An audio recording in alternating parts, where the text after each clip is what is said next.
जय जवान जय किसान। खास કરીને આજના વિડિયોની આપણે માહિતી આપવાની છે કે હવે આપણું ખેડૂત આંદોલન છે જેમાં આપણી ત્રણ માંગ છે, ત્રણ માંગને લઈને આજે ખેડૂત આંદોલનની અંદર આપણે આગળ શું કરવું એના વિશેની આપણે એક મીટિંગ બોલાવી હતી। આજે જે મીટિંગ હતી જૂનાગઢની અંદર, આમ તો આપણે એની જાહેરાત પણ આપણે યુટ્યુબની અંદર કરેલી હતી કે આગેવાનોની મીટિંગ છે, એટલે આજે આગેવાનોની મીટિંગ મળી છે અને જે નિર્ણય કર્યા છે એ સર્વાનુમતે કર્યા છે।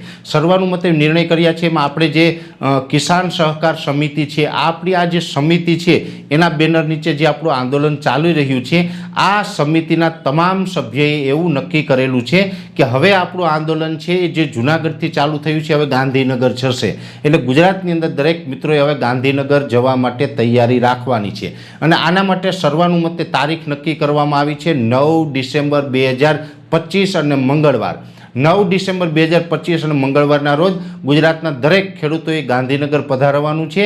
ત્યાં આપણે સવારે 10 વાગે આવવાનું છે। હવે આપણે જે આપણી વાત છે એ મુખ્યમંત્રી અને કૃષિ મંત્રી આને રૂબરૂ આપણે આ રજૂઆત છે એ કરવાની છે, કેમ કે આપણે 10 નવેમ્બરના રોજ જે વાત કરી હતી આપણે જૂનાગઢ કલેક્ટર કચેરીએ અલ્ટિમેટમ આપેલું હતું, પણ હવે એ નહીં, હવે આપણે જવાનું છે ગાંધીનગર। ડાયરેક્ટ આપણે મુખ્યમંત્રી અને કૃષિ મંત્રીને મળીને આપણી જે વાત છે એને રજૂ કરીને આપણી માંગ પૂરી કરાવવાની છે। બીજી વાત એ છે કે થોડાક આપણે અગત્યના નિર્ણય પણ આમાં લીધેલા છે।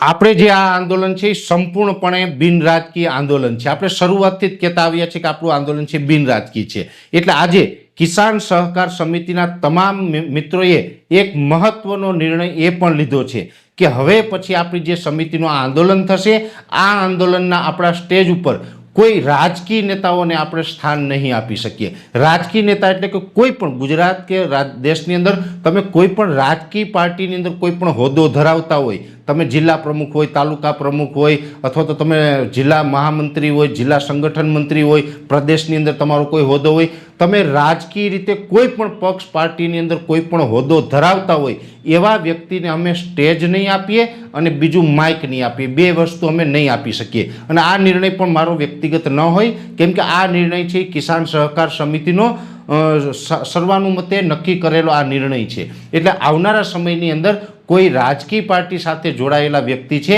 એ આપણા સ્ટેજ ઉપર તમને જોવા નહીં મળે। સ્ટેજ ઉપર હશે તમામ કિસાન સહકાર સમિતિના સભ્ય અને સાથે સાથે તમામ ખેડૂતો હશે, ખેડૂત આગેવાનો હશે, એટલે બિલકુલ બિન રાજકીય રીતે આંદોલન છે એ હવે ગાંધીનગર જવાનું છે અને આ આંદોલનની અંદર મોટી સંખ્યામાં ખેડૂત આગેવાનો અને ખેડૂતો છે ગુજરાતભરની અંદરથી પધારશે।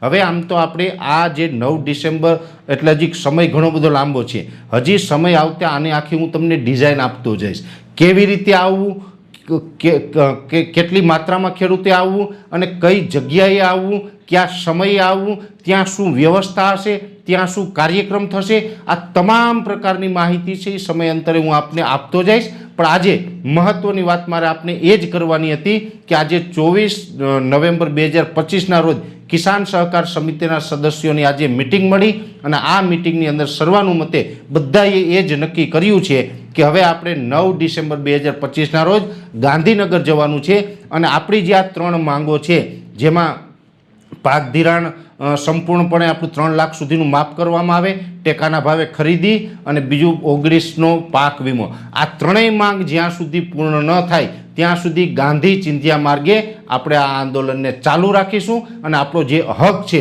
આપણો અધિકાર છે એ લઈને જંપીશું। વિશેષ માહિતી છે નેક્સ્ટ વિડીયોમાં આપવામાં આવશે। અત્યારે આ વિડીયોની અંદર એટલું જ। દરેક મિત્રોએ વિડીયોને લાઇક આપીને દરેક ગ્રુપમાં શેર કરી દેવો। યુટ્યુબ ઉપર જોઈ રહ્યા હોય તો ચેનલને સબસ્ક્રાઈબ કરજો અને ફેસબુક પેજને ફોલો કરજો। નમસ્કાર।